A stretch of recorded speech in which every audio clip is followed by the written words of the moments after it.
So surrender doesn't mean that you surrender to something beautiful in order to understand what he was talking about, God. But surrender means it is all of it appearing. The good and the bad, the desire and the not desire, the anger and the happy or not anger, the ignorance or the not ignorance, and the three things that the Buddha talked about. All of these things are part of our lives. When we take one of those parts out, we become small. That's all there is to it. Also, war is in this vortex that is continually churning. It takes a long time to accept that also those things are part of the design.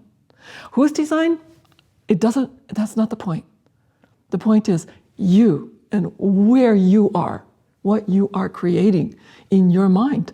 Maybe in your mind, you're not creating war. Maybe in your mind, you're creating beautiful, beautiful communication. You see, very correct, very wonderful healing communication.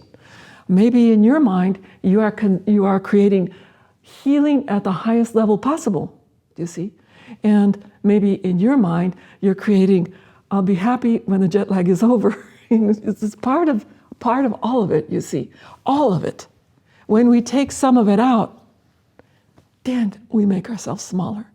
So now, when we look at desire, we think, oh, I don't want to desire, because the Buddha said desire, anger, and ignorance are the three kind of things that can destroy our lives.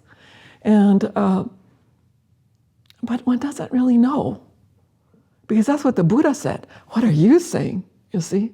At this point, I have to tell you a very funny story, and that is, I went and did a long retreat, a solo retreat, and so I asked De Kwang Sonim, with whom I practiced in this very room in 2000, and I said, yeah, I'm going to go do this solo retreat. And then he told me something which you have to understand, my Mexican grandmothers, that really freaked me out.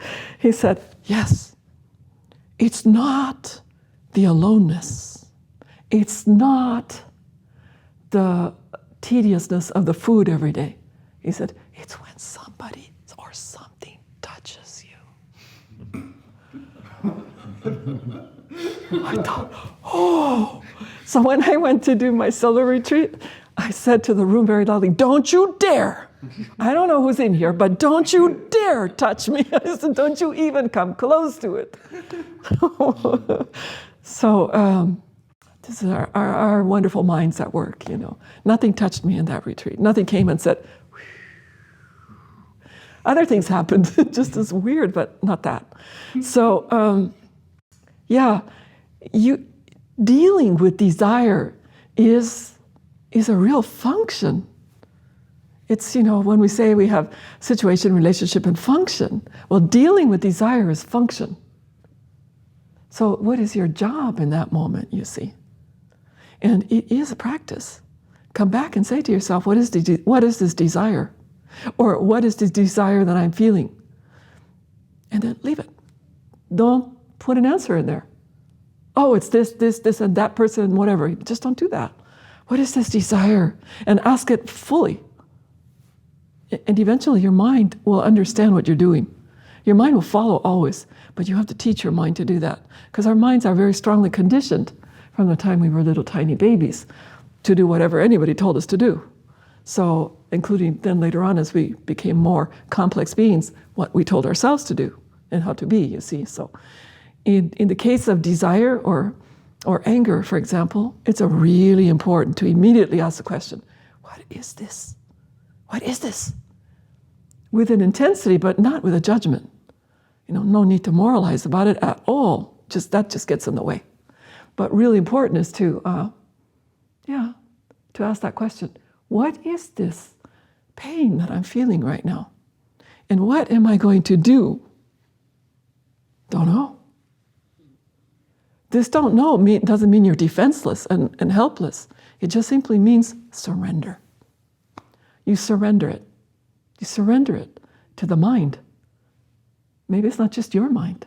Maybe We are one mind. Like I said, where does my knee stop and Diego start? Where does my mind and Diego's mind, when did it ever go apart, you see?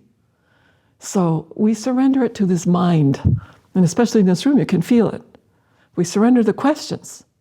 So as you're sitting, truly, take time with what's coming up. What is that?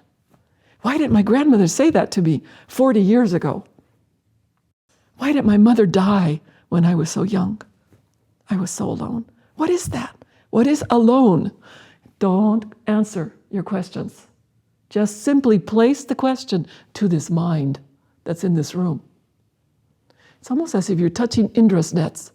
You're touching the drum, the big drum, the cosmic drum. And there comes a reward. It may come in 10,000 years, sorry, but it will come. It will come in a long time. It is true that it might take a long time.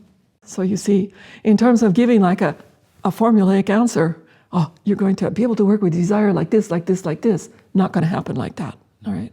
Instead, we need to look at desire as that want mind that is never enough. It's always, always searching for more. And how can I give it more? Well, I'll tweak it here, and I'll tweak it there, and then I'll, boil it here and mix it there, and I'll become an alchemist with my very own life, you see. And yet, you can just let it go. In this very moment, you can just let it go.